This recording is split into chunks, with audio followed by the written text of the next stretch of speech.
estamos aqui gravando mais um Portocast. Eu sou o André Orsini. Portocast é parte integrante do Encontro Regional Indústria Porto 2023, que é organizado pela Wordcom Brasil, em parceria com a Record Litoral e Vale e com a TV Tati Band Litoral. Eu estou recebendo aqui o professor Áureo Figueiredo, que é professor da Universidade Santa Cecília e também membro do Conselho de Planejamento do Encontro Regional Indústria Porto. Professor, seja muito bem-vindo. Eu que agradeço aí o convite, estamos à disposição. Isso aí, nós vamos conversar um pouco aqui, explorar o conhecimento, né, que o professor Áureo tem sobre a nossa região aí, mas eu gostaria de começar, professor, perguntando assim, qual é a situação econômica hoje que a nossa região se encontra? Olha, André, realmente é uma situação assim contraditória. O que a gente percebe é que, por um lado, a gente vê uma expansão muito grande da construção civil, com grandes torres, com grandes construções, o que é uma coisa muito boa, tá certo? Vamos dizer, realmente traz aí uma geração de receitas e uma oportunidade de investimento. Mas, por outro lado, para a população em geral, o que se percebe é um empobrecimento, aonde a gente vê, vamos dizer, a desativação do polo industrial praticamente em Cubatão, uma redução significativa, até com a desativação da siderurgia, né? Ficou a laminação, mas a siderurgia, as próprias empresas ali de fertilizantes também têm uma atividade menor. Então, isso gerou uma redução de empregos muito empregos qualificados, né? Continua, graças a Deus, a nossa heróica refinaria Presidente Bernardes, lá em Cubatão, vamos dizer, com muita capacidade e competência, tá certo? E tivemos aí um certo desencanto com o pré-sal. Não que ele não tenha funcionado, o pré-sal que foi anunciado aí na primeira década desse século, aí, com pompa e circunstância, gerando 100 mil empregos, uma chamada nacional, trouxe uma expectativa muito grande. Tá certo? Todo mundo correu, vamos dizer. A Petrobras levantou a bandeira assim, saiu todo mundo. Então, as empresas, todas as áreas econômicas importantes, as universidades abriram cursos relacionados com petróleo para qualificar pessoal para essa área. E o que acontece é que essa situação do pré-sal evoluiu para um trabalho importante. Hoje, a grande área de produção de petróleo é em águas profundas, né? Exige muita capacidade, muita técnica, muita logística. Se fala até que precisa de uma logística de Fórmula 1 lá no pré-sal. Tudo muito sincronizado. Exato, né? Lá não pode faltar um parafuso, não pode faltar nada. Quer dizer, tudo tem que ser muito bem feito. Então, o pré-sal vai muito bem.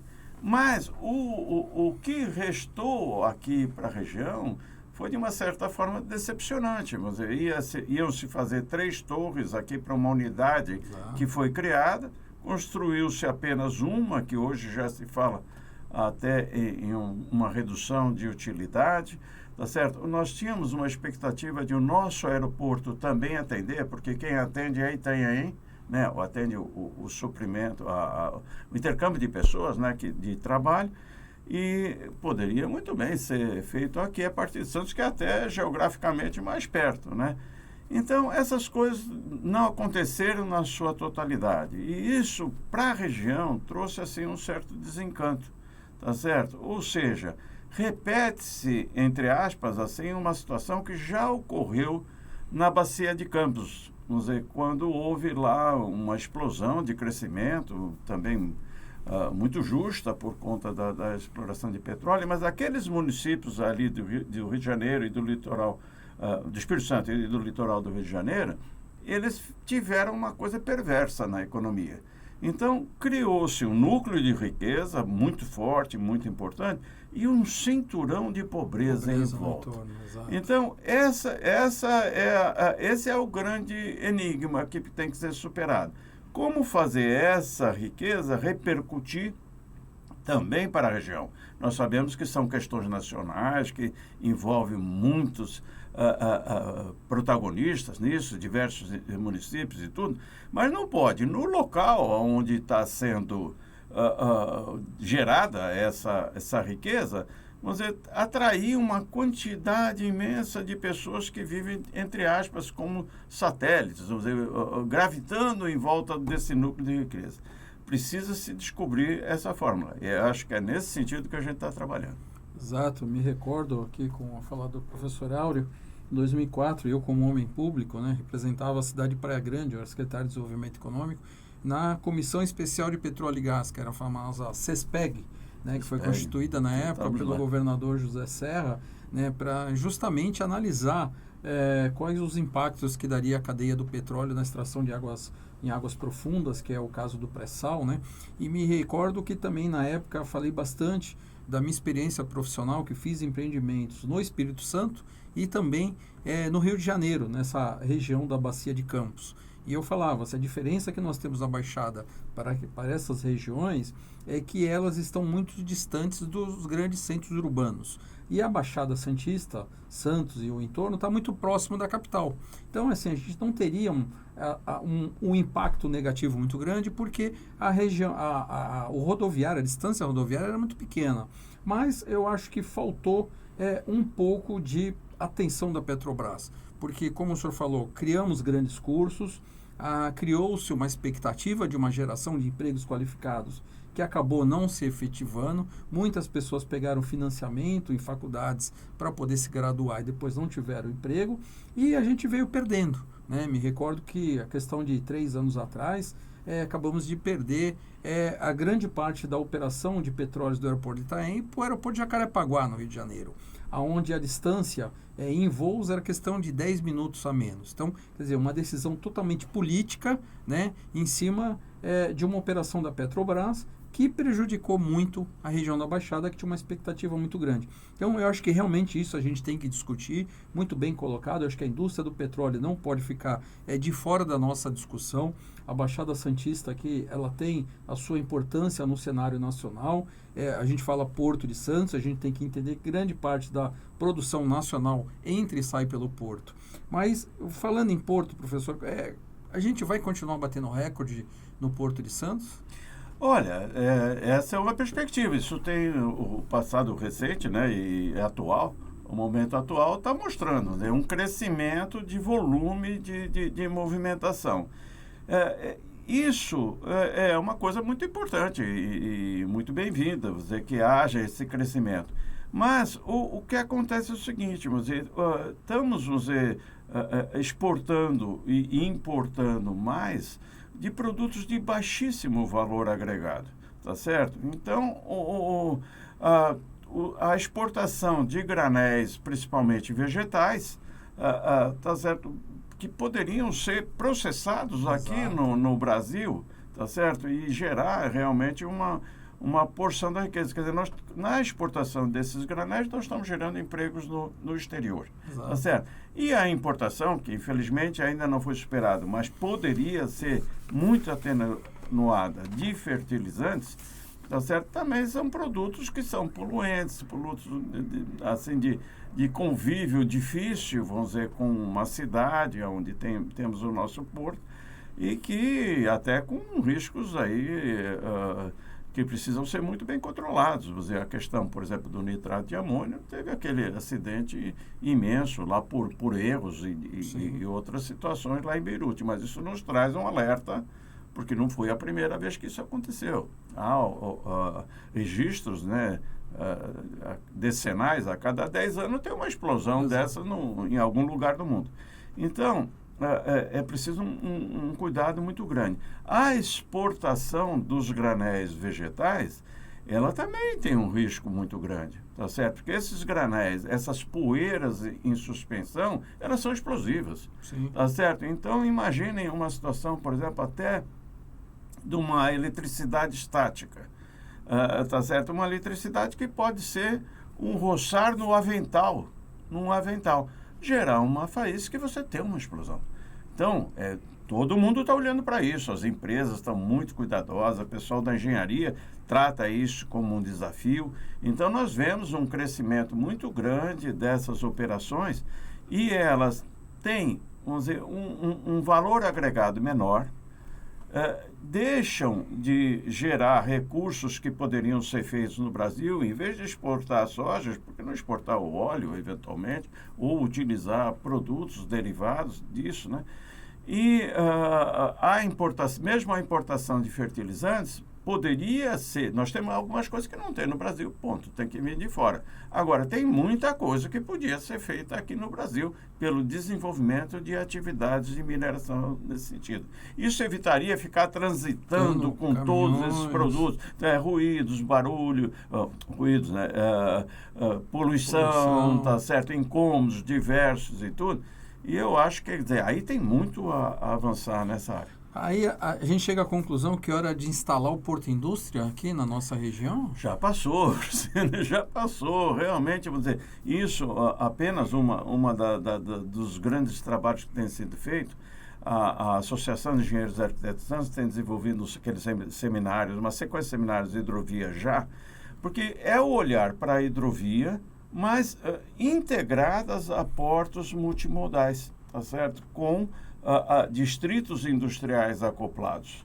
Então, vamos dizer, em primeiro lugar, nós temos uma hidrografia de planície aqui na nossa região que precisa ser restaurada. Exatamente. Tá certo? Os nossos rios estão assoreados, o excesso de material que é carreado, vamos dizer, das encostas da chamada Serra do Mar, vai entupindo o leito dos rios e vai matando o mangue. Toda vez que chove, esse sedimento desce, desce, né, e entra no rio. E aqui, toda vez que chove, você lembrou bem, é um dos lugares que mais chove no mundo. Exato. Tá certo? Então, nós temos aqui um arraste de material sólido que desce das encostas e que se deposita nos mangues e acaba até prejudicando a própria vida. Preciso, vamos dizer, retirar esse material assoreado no que a gente chama de restabelecer o leito primitivo.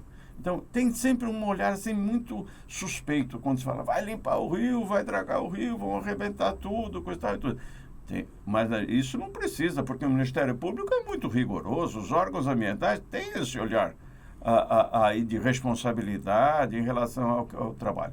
Agora, restabelecer o leito primitivo é dar a mesma condição que existia.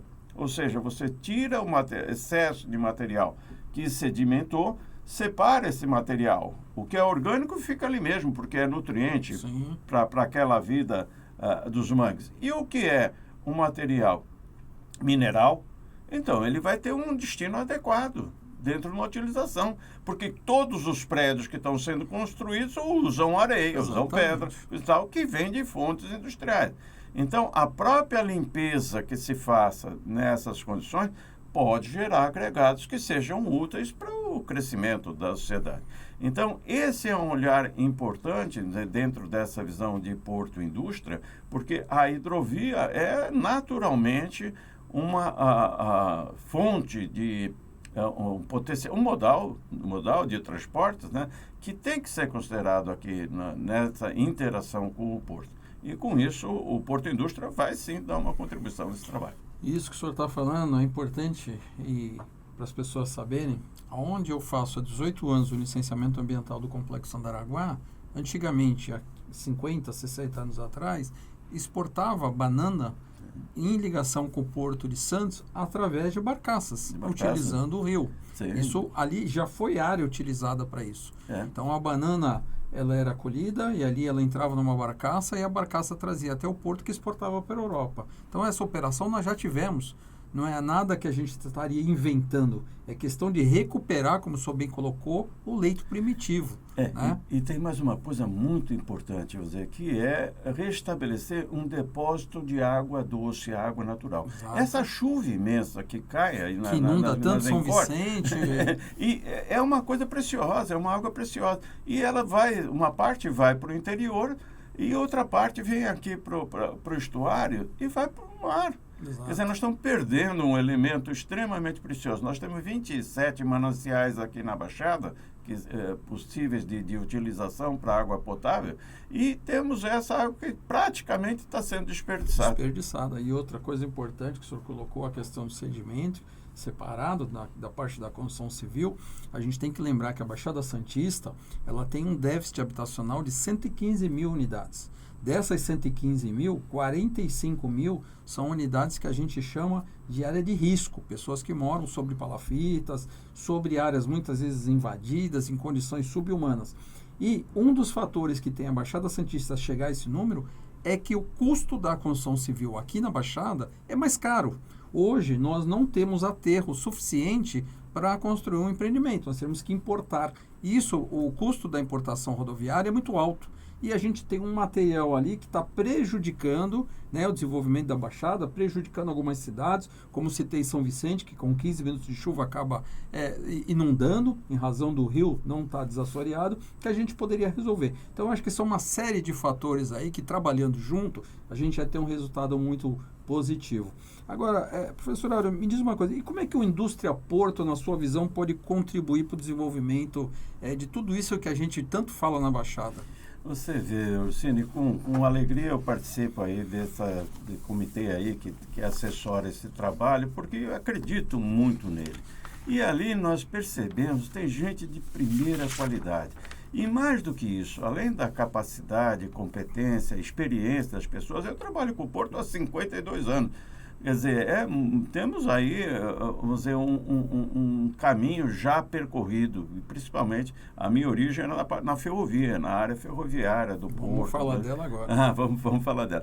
Mas então eu vejo, vamos dizer, nesse grupo que está constituído, um entusiasmo juvenil daqueles primeiros anos, com mais afã da nossa juventude e com a competência olhando para isso. E mais, quer dizer, poderiam ser pessoas isoladas, vou dizer que cada uma mostrando a sua competência. Não, mas há uma sinergia, há uma integração, há uma relação. E eu te falo, eu praticamente não me lembro em todo esse tempo de ter encontrado essa convergência entre as pessoas.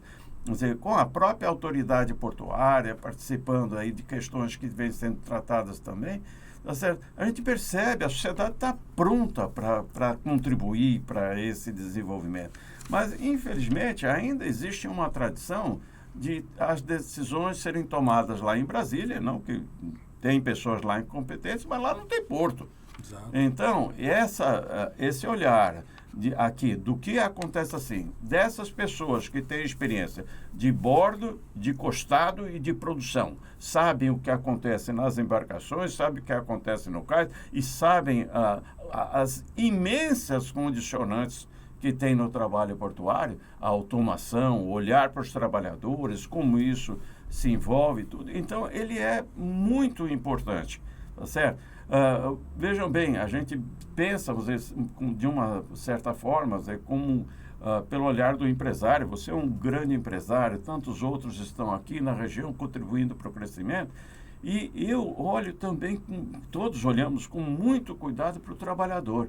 O trabalhador de Santos, ele sempre foi um lutador, sempre trouxe aí a sua contribuição do seu suor, da sua dedicação e tudo. E nós tivemos momentos nessa cidade, nesta região, que os trabalhadores tinham realmente um ganho extraordinário e movimentavam toda a nossa região.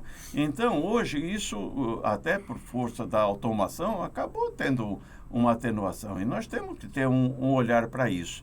A fórmula desse sucesso é o ganha-ganha, quando todos ganham. Tá certo? Então, de trazer uma situação que o trabalhador receba a remuneração adequada, justa e digna pelo seu trabalho, o empresário seja remunerado pelo seu risco que corre, pelo seu investimento e tudo. Então, perceber isso e traduzir isso numa forma de ação, eu acredito que temos isso em nossas mãos, está presente, é hoje. E é o evento Indústria Porto que a gente está fazendo. Muito bem. Aí o senhor falou uma palavra fundamental para mim que chama integração, né? Integração, eu acho que planejamento e integração são duas coisas que a gente tem que ter no nosso dia a dia aqui na nossa região. E falando em integração, como é que a gente vê a ferrovia? A gente sabe que grande parte do escoamento da nossa produção de soja, de milho, que a gente tem aqui pelo Porto de Santos, vem pelo modal ferroviário. Mas a gente também sabe das limitações e dos questionamentos que a gente tem com relação à ampliação dessa capacidade. O que a gente pode esperar disso no futuro? Veja bem, então vamos olhar para o passado, vamos dizer, só para a gente situar. Aí realmente é uma área que eu tenho assim muita afinidade, né, com o trabalho ferroviário. E você pensa o seguinte, porto e ferrovia.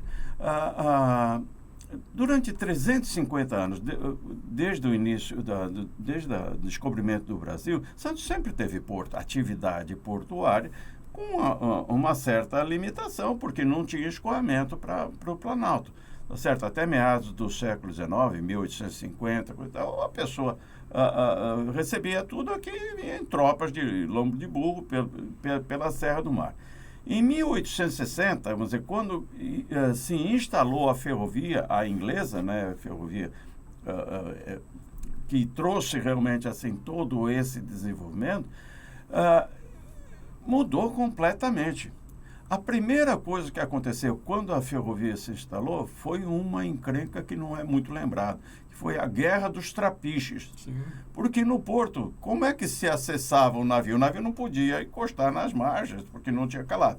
Então, foram construídos trapiches por sobre os quais se transportava o produto para exportação ou de importação através desses trapiches. Então, quando a ferrovia se instalou e trouxe, vamos dizer, uma quantidade imensa de produtos, 31 anos depois, né, se fez o porto organizado. Começou o porto organizado, é uma concessão de 90 anos, a partir de 1890, que instalou um cais.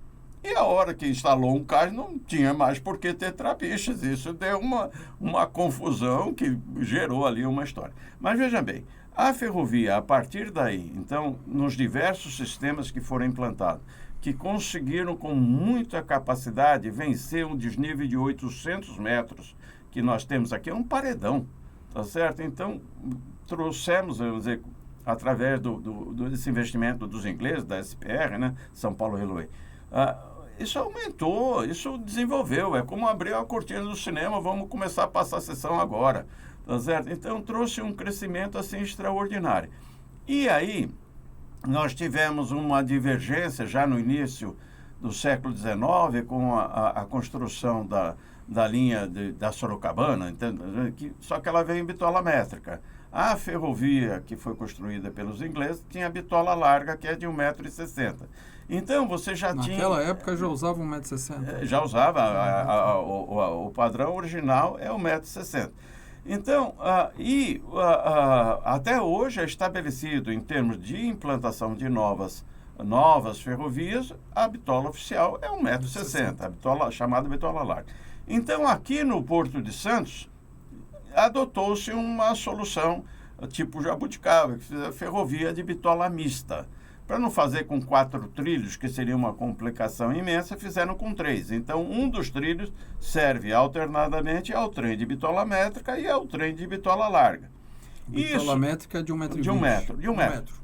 E a bitola larga 1,60 m. Só que acontece o seguinte, quando você está na linha, não tem grande problema. Tá certo? O problema são nos aparelhos de mudança de via, chamadas chaves, os desvios. Ali complica muito. Tá certo? E de acordo com a posição, você tem 27 tipos de desvios diferentes. 27. E eles estão muito caros por causa da geometria, da distribuição, as peças que são feitas. No porto, principalmente ao tempo da CDS, onde havia praticamente todo o cais pavimentado, você tinha essas chaves embutidas e eram mais caras ainda. Tá certo? Porque a agulha estava dentro... A agulha é o direcionador, né? Estava dentro de um estojo, a caixa de manobra era embutida no pavimento e tudo.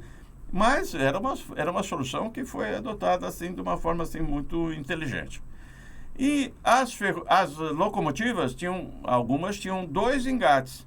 Então, uma locomotiva de larga, que tem um engate centralizado no seu eixo, tá certo? Pode puxar o trem de bitola larga, evidentemente, e ela tem um engate adicional que tem que estar no eixo da métrica. A locomotiva de larga, pode puxar uma composição de métrica. Então, isso é uma solução limitada só para as áreas de movimentação interna do porto, e assim, não é para longas distâncias essa solução. Mas tudo isso foram soluções que foram feitas, adotadas e que superaram uma dificuldade física, né? Senão Sim. você não conseguia fazer. Então, as ferrovias estão aí. A situação de hoje. Nós temos, vamos dizer, as linhas que convergem ao porto têm seis operadores, né? São 6 concessões, na realidade 3 operadores, que vão se estabelecer hoje, ou melhor, já são via Portofer, e agora será assumido por uma nova empresa que é a FIPS, Ferrovia Interna do Porto de Santos, que atende tanto a margem direita, que é essa que nós estamos, quanto a margem esquerda, que é o lado lá do Guarujá. E isso, ou seja, são 6 origens, 3 operadores, e tem que ter um comando único, né? Porque não pode ter comandos diferentes, o trem tem que seguir para cá e pode para causar lá. um acidente. Então, a gente vê como isso dentro do porto. Uma mudança importante, principalmente naquilo que a gente chama segregação de circulação. Ou seja, onde tem ferrovia, passa trem. Aonde tem para passar caminhões, automóveis, ônibus, os veículos rodoviários, tem um pavimento tradicional. Isso vai melhorar muito no sentido de que os trens circularão com mais tranquilidade, tá certo? Sem há realmente uma preocupação, alguém cruzando uma linha, um veículo e colisão e tudo. E as pessoas terão que passar por passarelas, né, sobre a via, não sobre a linha, onde realmente é um risco muito grande. Então, tudo isso está numa pauta de investimentos, de viadutos, de segregação, de muros, aonde cada modal possa se desenvolver da melhor forma possível. Então, é um momento importante também para o porto, até porque essa quantidade muito grande de carga que tem agora um crescimento grande previsto para o modal ferroviário, tá certo? Vai também aliviar um pouco o crescimento do modal rodoviário, que já está absolutamente saturado. Tá certo? A gente tem aí agora uma expectativa de uma nova ligação entre Baixada e Planalto, e vice-versa, tá certo? Que é aguardada com expectativa aí por toda a região. Então a ferrovia tem muito a fazer, realmente, assim como todos os modais. Muito grande. Principalmente na intermodalidade. Então você não é ser a favor da ferrovia ou da rodovia.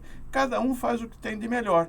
Então o transporte rodoviário ele é muito bom pela sua agilidade, tá certo? Então, pequenas distâncias, raramente alguém pode fazer no nível que é feito, vamos dizer, uma concorrência para um modal rodoviário. A ferrovia é muito boa a médias e grandes distâncias e grandes massas. Então, aí não é trabalho para o caminhão, tá certo? O que se faz? Bota o caminhão em cima do trem. E como se faz aí em diversos lugares do mundo, tá certo? Vai transportar a 2.000 quilômetros, a carga vai em cima do trem e no final o caminhão faz a parte rápida da entrega, entende? Então tudo isso é a intermodalidade, é tirar de cada modal de transporte o que ele pode oferecer de melhor. Isso é planejamento, né? A gente vê aí nos grandes países do mundo onde os portos são eficientes, isso que o professor acabou de citar, a questão do trem ou do caminhão em cima do trem, né? Mas não vai necessariamente o cavalo, vai só a carreta. E no destino tem lá uma carreta esperando, o cavalo esperando a carreta, ela faz o acoplamento e aí ele leva a carga. O que diminui o custo, o que aumenta a eficiência. O que a gente não pode, e o Brasil é um dos poucos países no mundo que tem a média de 1.000 quilômetros de distância percorrida por caminhões. No entanto que basta a gente ver, professor Áureo, que a Tesla está desenvolvendo os caminhões elétricos com autonomia para 700 quilômetros, que é a média tanto usada nos Estados Unidos como usada na Europa, né, em torno de 600 quilômetros. Então, por medida de segurança, eles estão desenvolvendo com capacidade um pouco a mais, 25% a mais da capacidade de rodagem. E o Brasil ainda tem uma média de 1.000 quilômetros para isso. Então, temos muitos desafios pela frente que precisam ser realmente colocados para que a gente consiga começar a fazer um planejamento de eficiência para melhorar o resultado. Então, agradeço demais a sua presença, professor Áureo Figueiredo, foi um prazer muito grande. Espero, no dia 10 de outubro, estaremos juntos lá no Blumed Convention Center o dia inteiro, falando sobre logística, sobre portos, sobre alternativas, mas o principal, procurando soluções que tragam resultados efetivos. Muito obrigado pela sua participação. Eu que agradeço, estamos à disposição. Vamos lá, dia 10 de outubro. Obrigado.